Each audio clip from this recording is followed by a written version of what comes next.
The sun hung low over Fort Ware, a sprawling military installation nestled in the rolling farmland of western Pennsylvania. It was May 1945, just days after Germany's surrender had been announced across the radio waves of America.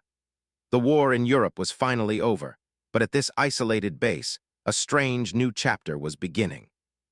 Captain James Morrison stood on the tarmac, watching the transport plane touch down with a heavy thud. His uniform was crisp, his bearing military perfect, but there was confusion in his eyes. He had been given an order that morning that still didn't quite make sense. He was to take charge of a new group of prisoners arriving from Europe. That part was clear enough. What troubled him was the nature of these prisoners. They weren't soldiers in the traditional sense. They were women, German women. Female members of the Wehrmacht's auxiliary services, captured during the final push into Germany. The rear cargo door of the plane slowly lowered, creating a metal ramp that descended into the Pennsylvania afternoon. Captain Morrison shifted his weight, adjusting his hat. This was new territory for everyone. The first figure to emerge was tall, with blonde hair pulled back severely from her face. She moved carefully down the ramp, her eyes taking in everything around her. Her gray uniform was wrinkled from the long flight, and there was a small tear along one sleeve. Behind her came others, each moving with the careful precision of people who had been told exactly what to do and how to do it. Her name was Lieutenant Greta Weber, and she was one of the few women among the prisoners who had held an actual rank in the German military structure. She had served as a signals officer, responsible for communications in a supply depot near Berlin. She was 31 years old, intelligent, methodical, and absolutely terrified, though her face revealed none of this. "Welcome to Fort Ware," Captain Morrison called out, his voice loud and formal.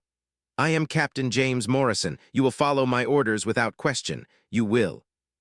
"We understand, Captain," Greta interrupted, her English precise and only slightly accented. "We are soldiers, even if your army does not choose to recognize it."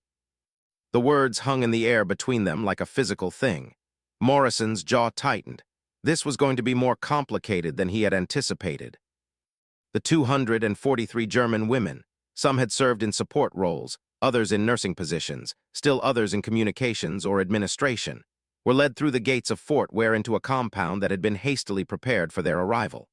It was separate from the main base, cordoned off with barbed wire fencing that was, technically speaking, not locked.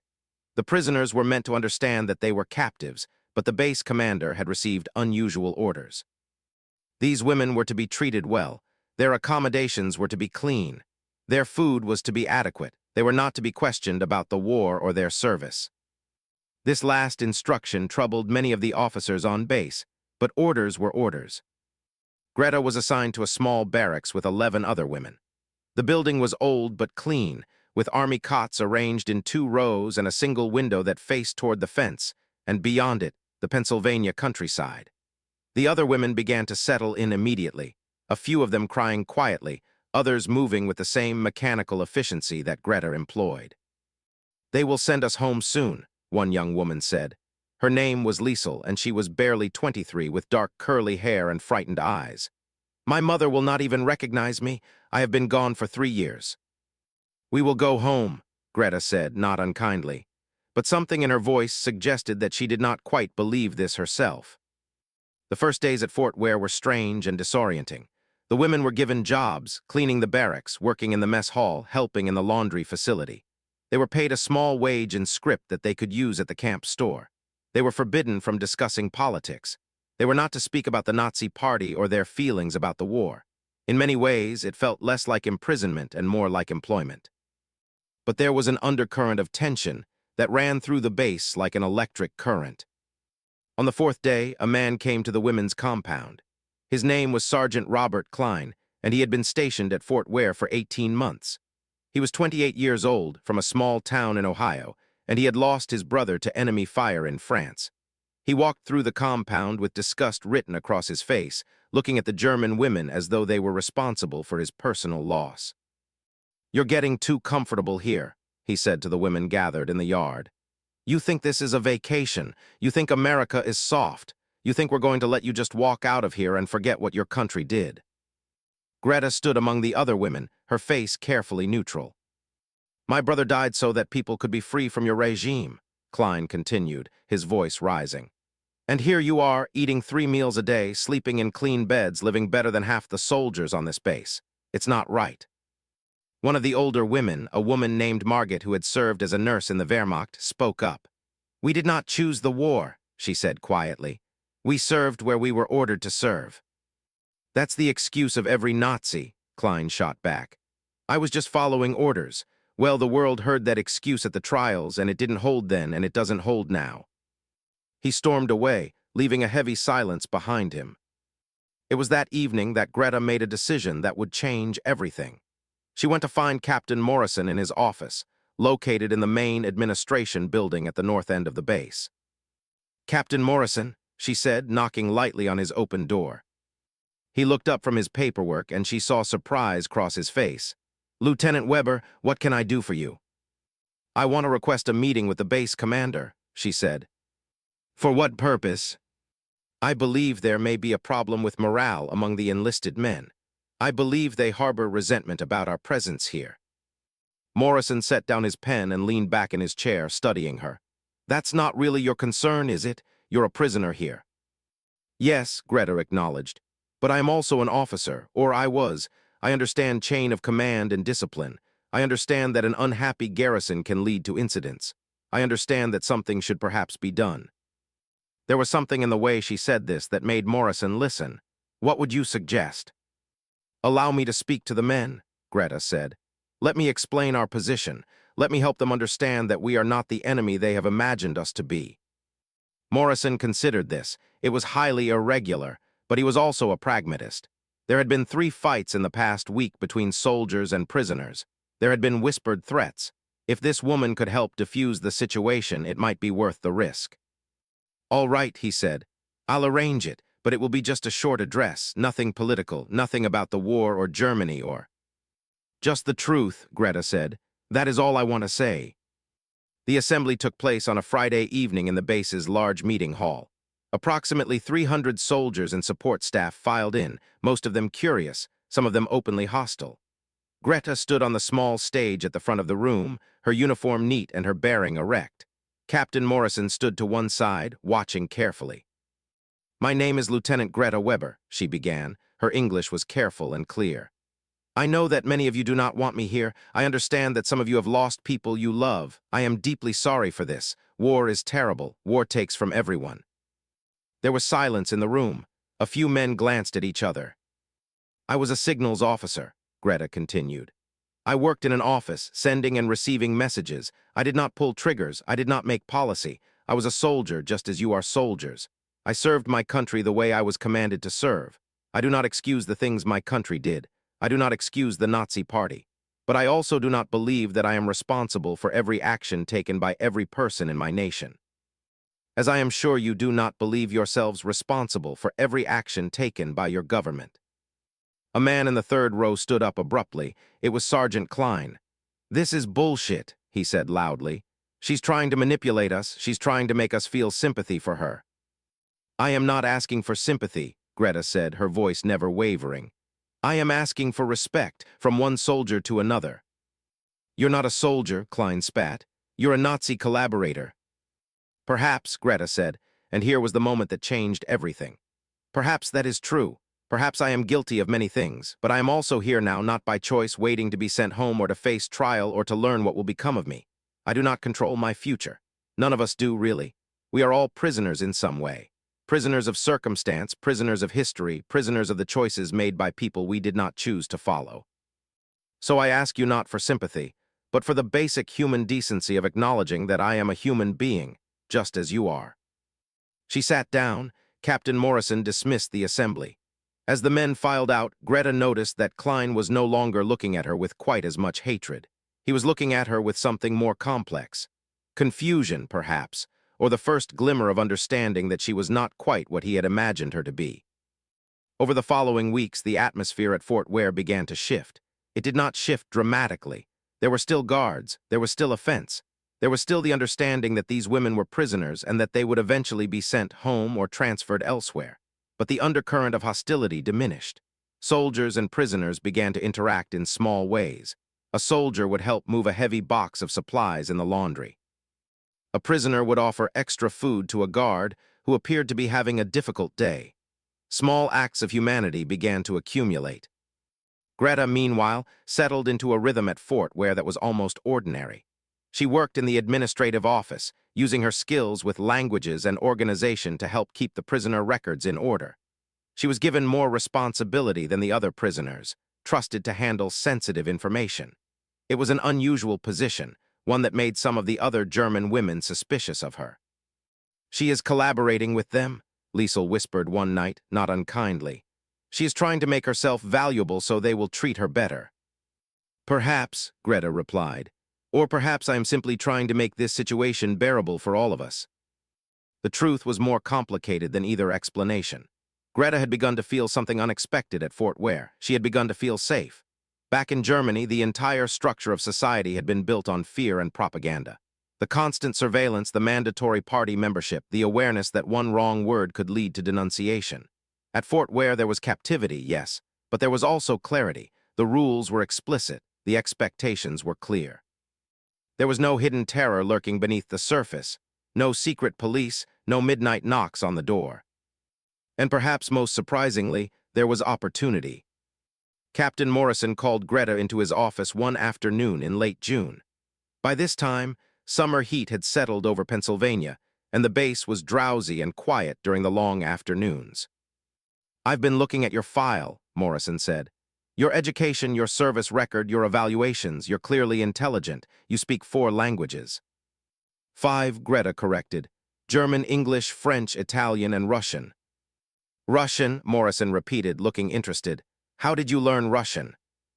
"I studied it at university before the war," Greta said. "I was interested in languages and history. I wanted to be a translator or a teacher." "Did you? What stopped you?" "The war," Greta said simply. "The war stopped a great many things." Morrison leaned back in his chair. "The war is ending differently than anyone expected. The Russians are moving into territory that Germany used to control. There's going to be decades of tension between the Soviet Union and the Western powers. That's what intelligence officers are telling us. And that means men who speak Russian are going to be very valuable. Men and women, I should say." Greta understood what he was suggesting, even before he said it. "I'm not asking you to make a decision today," Morrison continued. "But there may be opportunities for someone with your skills if you were to remain in the United States after the war officially ends, if you were to work with the Army. Not as a prisoner, but as a civilian employee. It's not something many women have access to, but you're not like most women." Greta felt her chest tighten. Remain in America, it was impossible. It was impossible, and yet, as Morrison spoke the words, something inside her began to consider it. Back in Germany, there would be chaos. The Russians were advancing from the east. The country was in ruins. Women who had served in the Wehrmacht were being viewed with suspicion, sometimes with outright hostility. There would be trials, questions, accusations. There would be no future. But here in America, in Fort Ware, Pennsylvania, there might be. "I will think about what you have said," Greta replied carefully. "That's all I ask," Morrison said. "Don't share this with anyone else, not yet, just think about it." That night, Greta stood at the barbed wire fence, looking out at the darkening landscape beyond. Liesel came and stood beside her. "What are you thinking?" Liesel asked. "I am thinking about home," Greta said, which was true, but only partly true. "I dream about home every night," Liesel said. "I want to see my mother again. I want to walk in my village. I want everything to be the way it was before." "The way it was before is gone," Greta said quietly. "It cannot come back, not for any of us." As summer progressed, other prisoners were transferred out or repatriated. In late August, a second transport plane arrived, and half of the German women, those deemed least threatening, those with no family connections to the Nazi Party, were loaded aboard to be shipped home. Liesel was among them. "Come with us," Liesel begged Greta on the morning of the departure. "Come home." "I cannot," Greta said. "Why not? You are not a prisoner anymore." "Not really." Greta looked at the younger woman, at the hope and fear mixed together in her face. "Because I believe there is something for me here," she said. "Something I need to discover." Liesel did not understand, but she hugged Greta anyway, tears streaming down her face. Greta watched the plane take off, carrying Liesel and 97 other German women back to a homeland that was no longer home to anyone. She felt a profound sense of loneliness in that moment. She had chosen separation, had chosen to remain apart from her own people. She had chosen America over Germany. It was a choice that could not be unmade. But as she turned away from the airfield and walked back toward the administrative offices, she found Captain Morrison waiting for her. "You made your decision?" he asked. By October 1945, the war had been over for nearly 5 months. Germany was occupied and divided. Japanese forces had surrendered in mid-September. The world was trying to understand what came next, and Fort Ware had transformed from a temporary holding facility for prisoners of war into something more permanent. It had become a place where decisions were being made about the future of American security in the coming Cold War. Greta had been officially transferred from prisoner status to civilian employee status. She was given a small salary, a staff badge that hung from a chain around her neck, and an office desk in the administrative building. She was also given extensive background checks, interviews with military intelligence officers, and a series of tests designed to assess her loyalty, her reliability, and her willingness to cooperate with American interests. The tests had been grueling. They had questioned her about her family members, her political beliefs, her knowledge of German military operations, her opinions on democracy and communism. They had shown her photographs and asked her to identify people. They had played recordings in German and asked her to translate and analyze them. They had asked her the same questions repeatedly, looking for inconsistencies, for signs of deception. Greta had answered everything with patience and honesty. She had held nothing back. She had let them into the darkest corners of her mind, and she had allowed them to catalog everything they found there. It was exhausting and humiliating and in some strange way cleansing. By the time the interviews ended, she felt as though she had been turned inside out and examined like a specimen under a microscope. But she had passed. She was cleared for employment. She was now officially a civilian asset of the United States Army. The problem was that everyone else at Fort Ware still saw her as a German woman. A German woman wearing an army uniform, granted special access, given responsibilities that Americans were not given. The resentment that had begun to fade during the summer months came roaring back, sharper than before. It had a focus now. It had a face, and that face was Greta. "I'm not working with her," Sergeant Klein said flatly, when Captain Morrison assigned him to work with Greta on a translation project in early October. "I don't care if you order me to. I'll request a transfer first." "Sergeant, that's insubordination," Morrison said, his voice calm but firm. "With all respect, sir, I don't trust her. She's a German officer. She commanded men. She was part of the system that killed my brother, and now we're supposed to just work together." Morrison looked at Klein for a long moment. "My brother died in the Pacific," he said quietly. "Fighting the Japanese. I don't hold that against every Japanese person I meet. That's not how a soldier thinks. That's how a man with a grudge thinks, and soldiers need to be better than grudges, Sergeant. We need to be better than that." In the end, Klein had no choice but to comply. But the tension between them never fully disappeared. It manifested in small ways. Klein would make comments that were just barely deniable. He would deliberately mispronounce words that Greta had translated, claiming that her German accent had misled him. He would lose documents that she had prepared, necessitating that she redo the work.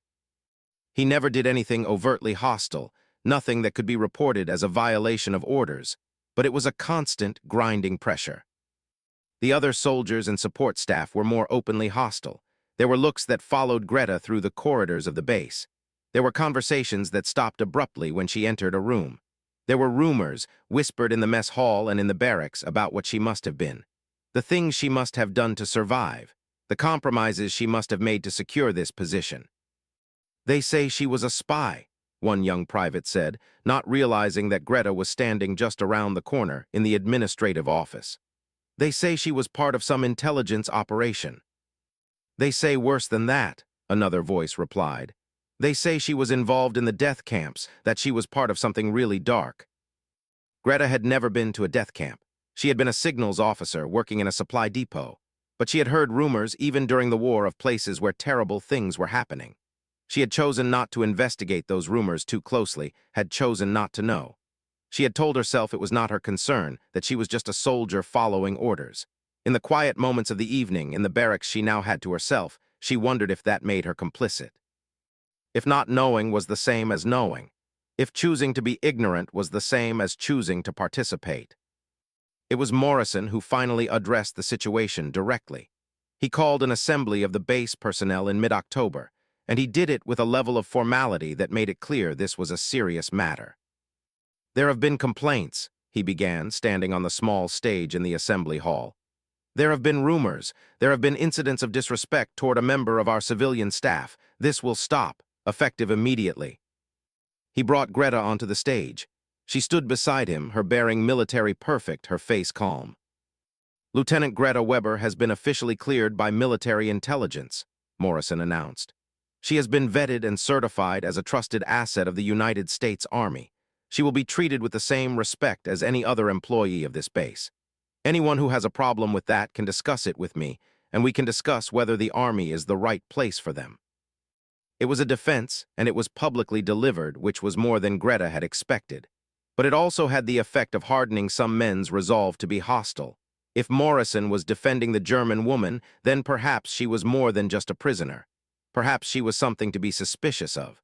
Perhaps she was a security threat. The situation came to a head in early November, when a soldier named Thomas Wright disappeared. Thomas was a private, young and eager, one of the few men at Fort who had always been polite to Greta. He had helped her move her belongings to her new quarters. He had asked her questions about German culture and language. He had seemed genuinely curious about the world beyond Fort and he had seen Greta as a window into that world. One evening he went into town for a night of leave and did not return. An alarm was raised. Military police searched the surrounding area. By the next morning, when Thomas had still not appeared, the situation became serious. Orders came down from higher up. The base was locked down. The town was searched. By evening, Thomas's body was found in a ravine outside of town, beaten to death. He had been identified by his army dog tags and the uniform he was wearing. The investigation that followed was swift and brutal. Military police officers came to every office and barracks, asking questions about Thomas's movements, his associations, his friends. And within a few hours, a pattern began to emerge from the interviews. Thomas had been spending time with Greta. He had been helping her with small tasks. He had been learning German from her. And he had been speaking with her about classified materials. "He told me he saw something on her desk," a soldier named Matthews testified to the investigating officer. "He said he glimpsed some documents about Soviet movements. He said he was going to mention it to someone but wasn't sure who to talk to." The accusation was vague, but it was damning. Greta was brought in for questioning. The same interrogators who had cleared her months earlier now looked at her with suspicion. The same questions were asked again, but with a different tone. A tone that assumed guilt. "Did you discuss classified information with Private Wright?" "No," Greta said. "Are you certain? He was at your quarters on November 2nd. "He came to help me fix a shelf that had come loose from the wall," Greta said. "He was there for perhaps 30 minutes. We did not discuss any classified information." "What did you discuss?" "He asked me about German poetry," Greta said. "He was interested in literature. I recommended some books." "German poetry. While there are classified documents in your office relating to Soviet intelligence gathering." "I did not discuss my work with him." "How can we be sure?" The questioning continued for hours. They showed her photographs of Thomas Wright, let her look at his young face, his American face, and asked if she knew anything about who would want to hurt him. She said she did not. They mentioned a theory that he had been killed because he had discovered something he shouldn't have. They suggested that perhaps Greta had mentioned something to him, something that had put him in danger. They asked if she felt responsible for his death. "If Private Wright is dead," Greta said carefully, "then someone killed him. I did not kill him. I did not arrange for him to be killed. I did not discuss classified information with him." "But you did discuss something with him," the interrogator pressed. "Something important enough that he felt compelled to take action." "We discussed poetry," Greta repeated. "We discussed culture and language and history, nothing more." When she was finally released from the interrogation room, nearly 12 hours after it had begun, Greta's mind was racing. Someone had killed Thomas Wright, someone at Fort Ware or from the town. But the investigation was not going to find out who. The investigation was going to focus on her. The investigation was going to build a case that she had compromised security, that she had leaked information to an enemy asset, that she had caused the death of an American soldier. Captain Morrison came to find her in the administrative office the next morning. "We found marks on the ravine," he said without preamble.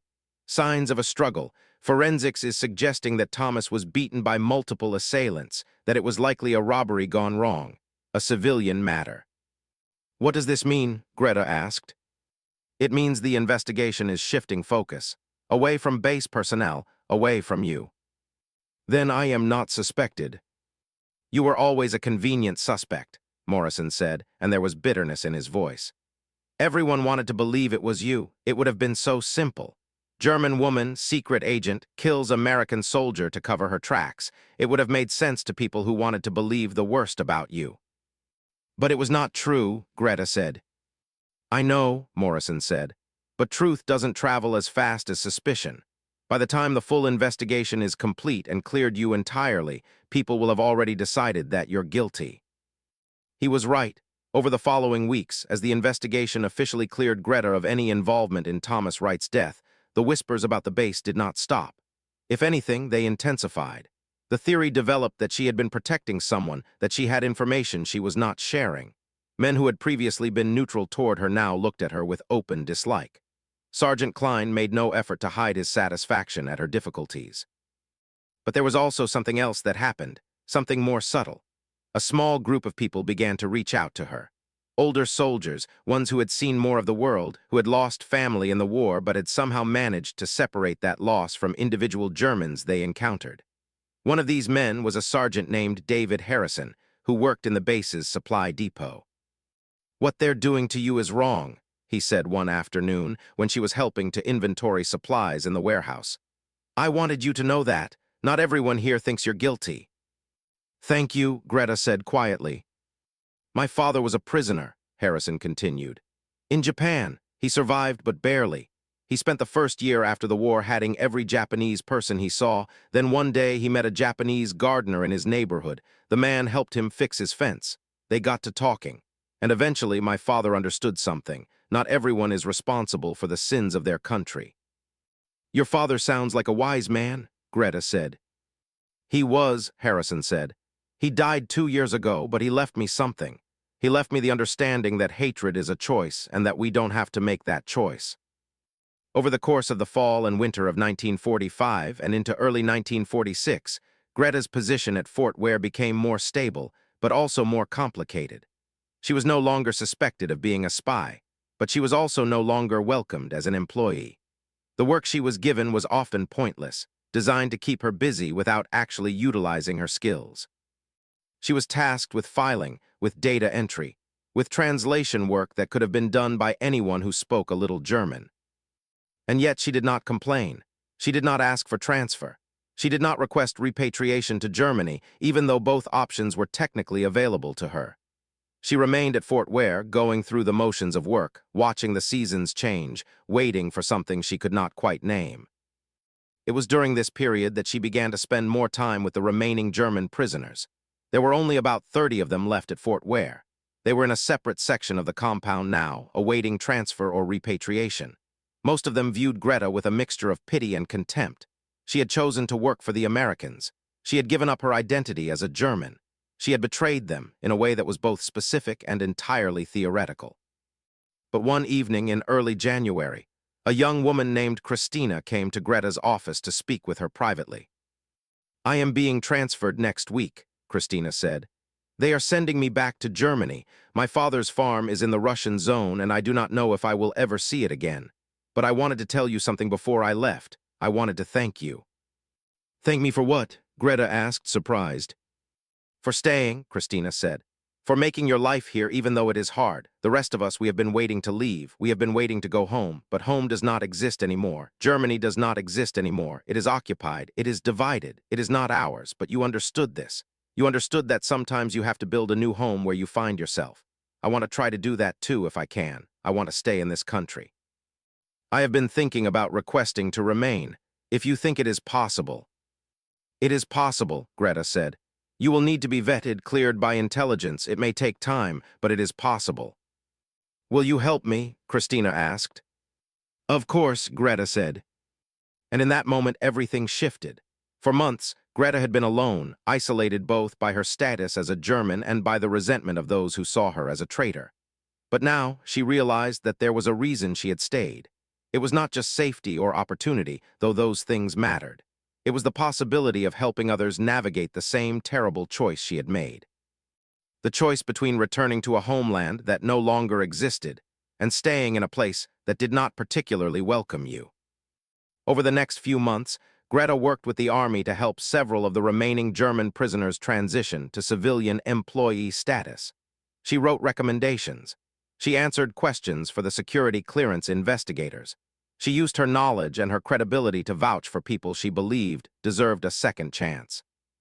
And slowly, subtly, her position at Fort Ware began to change. She became not just a translator or an administrative assistant, but an advocate, a bridge between the German prisoners and the American military, a woman who had chosen a side and who was now working to bring others across that divide. It was not redemption, not exactly, but it was something, it was a beginning. The spring of 1946 brought a thaw to Fort Ware in more ways than just the weather. By March, the base had transformed significantly from the holding facility it had been a year earlier. The prisoner compounds had been shut down. Most of the German women had either been repatriated or transferred to other facilities. The remaining ones, those who had chosen to stay like Greta, now worked openly as civilian employees. They were no longer imprisoned. They were, in theory, free to leave. But most of them did not leave. Greta had been given a small apartment off the base, in a modest housing complex about 5 miles from Fort Ware. It was a one-bedroom space with simple furnishings and a small kitchen. It was the most stable home she had had in 6 years. She spent her evenings reading, studying English grammar, taking correspondence courses toward a high school diploma even though she was already educated to a university level. She was building a life, piece by piece, day by day. The investigation into Thomas Wright's death had officially concluded in February. The military police had determined that he had been killed by 2 men from the neighboring town, men seeking money and valuables. The criminals had been apprehended, tried, and convicted. The case was closed. But something about it had never quite sat right with Captain Morrison. "I need to talk to you about something," he said one afternoon in early April, calling Greta into his office. By this time, Morrison had been promoted to major, though he still oversaw the daily operations at Fort Ware. Something that did not make sense about the investigation into Private Wright's death. "What do you mean?" Greta asked. "The 2 men who were convicted," Morrison said. "They were career criminals, drifters. They had no connection to Fort Ware, no knowledge of anything that would have been on the base. And yet the theory is that they happened to encounter Thomas in town and decided to rob and beat him to death. It seems like a remarkable coincidence." "Are you suggesting that the investigation was incorrect?" Greta asked carefully. "I'm suggesting that I never fully believed it," Morrison said. He stood and walked to a filing cabinet, withdrawing a thick folder. "I never officially questioned it. I accepted the conclusion, but I kept the case file, kept reviewing the evidence, and I found something that was never fully investigated." He opened the folder and removed several photographs. They showed Thomas Wright's uniform, specifically his jacket, which was torn and bloodied from the beating he had received. But in one of the photographs, there was something else visible. A piece of torn fabric caught on a rough seam, a scrap of material that was not part of his uniform. "This was found at the scene," Morrison said. "The official investigators noted it but did not follow up. In their minds, the case was solved. They had suspects. They had evidence. They did not need to pursue every loose thread, but I wondered about this thread, so I had it sent to a textile specialist. Do you know what this is?" Greta looked at the fabric. It was olive green, military quality. She knew that color. She had worn that color. "It is German uniform fabric," she said quietly. "Exactly," Morrison said. "It is German uniform fabric, from a German army officer's jacket. Now the question is, how did a piece of German uniform fabric end up at the scene of Private Wright's murder?" Greta felt her heart rate increase. She understood what Morrison was suggesting, and it terrified her. "Surely there are many explanations," she said. "Perhaps it was from a German soldier's uniform left behind at the base during the war. Perhaps it was from something entirely unrelated to Private Wright's death." "Perhaps," Morrison acknowledged. "But I wanted to check something. I wanted to look at the records of German women who were at Fort Ware at the time. I wanted to see if anyone's uniform had been damaged or if anyone reported missing uniform components." "And?" Greta asked, though she already suspected the answer. "I found a report from 1945, Morrison said. Filed by one of the German prisoners, she reported that someone had torn her uniform jacket, had removed a small piece of fabric from the seam. She was concerned about the damage and wanted to get it repaired. The report was filed away, not considered important. But when I cross-referenced it with the records, I found something interesting. The woman who filed the report disappeared just a few days after Private Wright was killed. She was transferred out of Fort Ware without much documentation. It took me several weeks to track her down, but I finally did. "Where is she?" Greta asked. "She was transferred to Camp Forrest in Tennessee," Morrison said. "She was eventually repatriated to Germany in late 1945. Her name was Erika Scheffer. Did you know her?" The question hung in the air. Greta did know Erika Scheffer. She had served with her in the Wehrmacht Signals Unit. Erika had been a sergeant, skilled with radio equipment and communications. And yes, Greta remembered the torn uniform. Erika had mentioned it in passing, had seemed concerned about it, but Greta had not known why the uniform was torn, and she realized now that she had not wanted to know. "I knew her," Greta said carefully. "We served together in Germany, but I did not see her often at Fort Ware. We were in separate compounds." According to the records, Morrison continued, Erika Scheffer had access to certain areas of the base that other prisoners did not. She was given special work assignments. She was, in fact, processing some of the same classified information that you had access to, and Private Wright had been asking questions about her. He had been asking you about her, actually. Several soldiers reported that he had asked you about other German women at the base, specifically asking if you could introduce him to any of them. "He asked me many things," Greta said. "I did not think it important." "I think Thomas Wright was being seduced," Morrison said bluntly. "I think someone, perhaps Erika Scheffer, perhaps someone else, saw him as an opportunity to obtain classified information. I think he agreed to help, and then he got scared. I think he was going to come forward, and he was killed to prevent that." "If that is true," Greta said, her voice very quiet, "then the two men who were convicted are innocent." "They were criminals," Morrison said. "They had killed before. They did not deserve to walk free, but they did not kill Thomas Wright, that's true." "What will you do?" Greta asked. "I don't know," Morrison admitted. "If I reopen the investigation, it will raise questions. It will bring scrutiny down on this base, on our security procedures, on the entire program of German women employed here. It will damage the careers of good officers. It will hurt innocent people. And it will not bring Thomas Wright back. It will not undo what has already been done." He closed the file and looked at Greta directly. "The reason I'm telling you this is because I believe you had nothing to do with it. I believe you were not part of any effort to compromise security. But I also believe you should know the truth. And I believe you should understand that there is a choice to be made here. We can let the past remain buried and we can move forward, or we can try to seek justice and we can accept the consequences of that justice." "What do you think I should do?" Greta asked. "I think you should do what your conscience tells you to do," Morrison said. "That's what I have always believed. Your conscience is the only thing that truly belongs to you." That night, Greta did not sleep. She sat in her small apartment in the dark and thought about Thomas Wright. She thought about a young American soldier who had been curious about her culture, her language, her world. She thought about a man who had been willing to help her, to be kind to her, when most people at Fort Ware were not. She thought about him dead in a ravine, beaten by people who were now imprisoned for a crime they likely did not commit. And she thought about Erika Scheffer. She thought about a woman from her own country, from her own service unit. She thought about what desperate circumstances might have driven Erika to attempt to extract information. She thought about the choices that women made when they had limited options, when they were vulnerable, when survival itself seemed uncertain. By morning, Greta had made her decision. She went to Major Morrison's office, and she told him that she would work with him to reopen the investigation into Thomas Wright's death. She would provide testimony about Erika Scheffer, about her position in the Wehrmacht Signals Unit, about her technical knowledge and skills. She would help piece together what had happened, even though it might damage her own standing, even though it might raise questions about her own security clearance. "I want to do this the right way," she told Morrison. "I want the truth to be known." What followed was a complex investigation that took several months. Morrison worked with military intelligence officers, with prosecutors, with investigators in Germany to build a case against Erika Scheffer. The case was circumstantial, the fabric evidence, the record of her access to classified materials, the testimony of soldiers who had seen her speaking with Thomas Wright in town, but it was compelling. Erica was located in Germany, in the American occupation zone. She was brought in for questioning, and under pressure, knowing that the evidence was mounting against her, she confessed.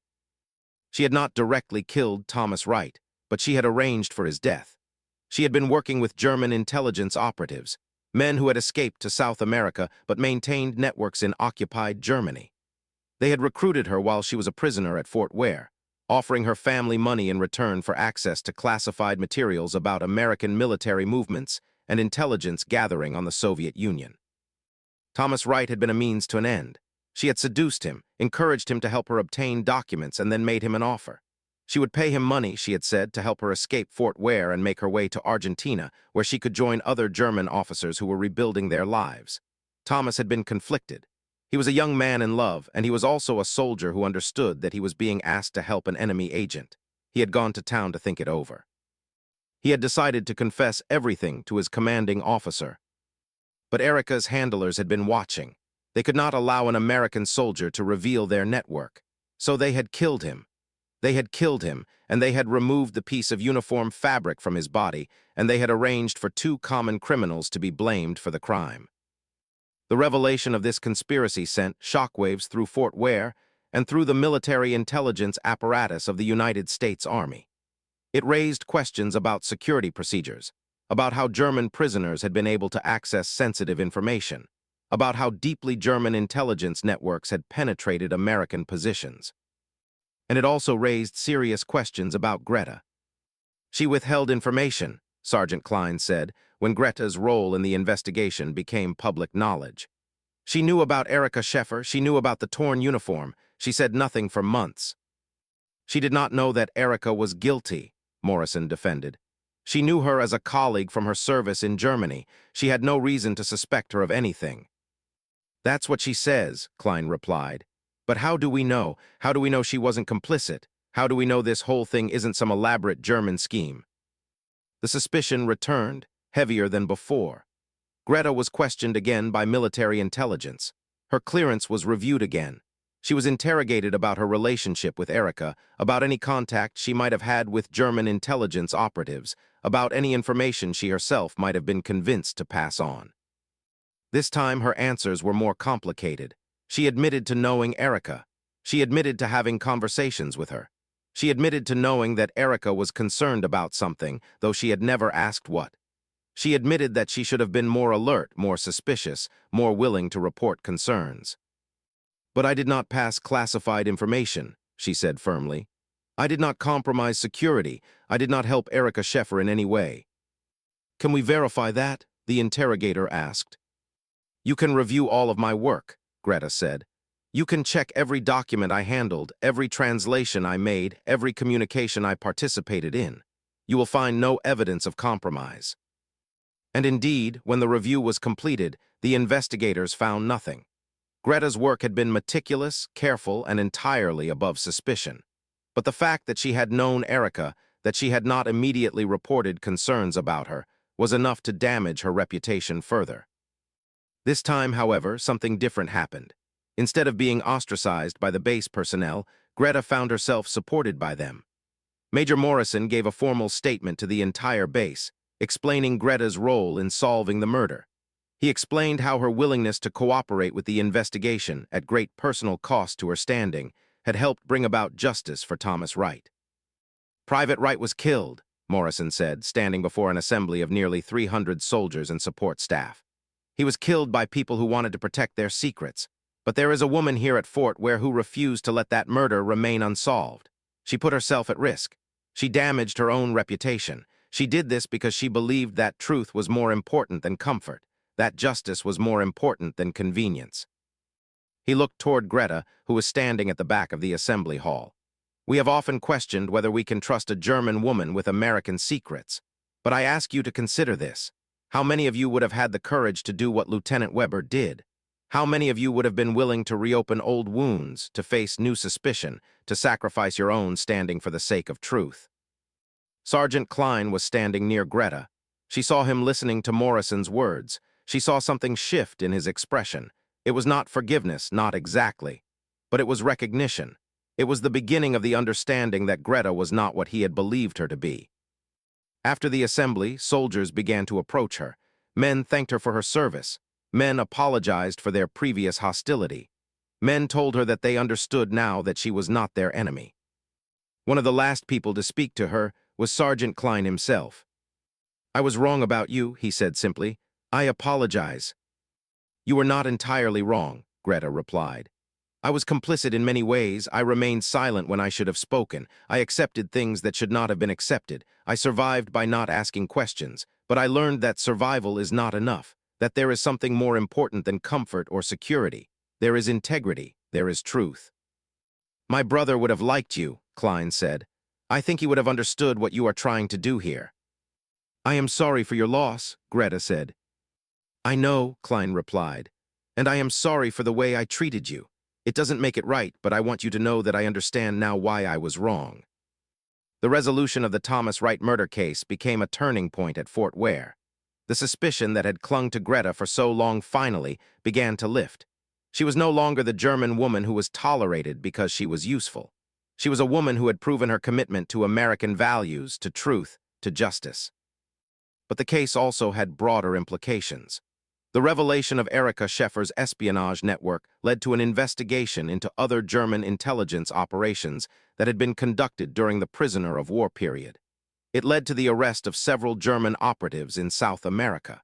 It led to significant changes in how the American military handled the employment and vetting of German civilians.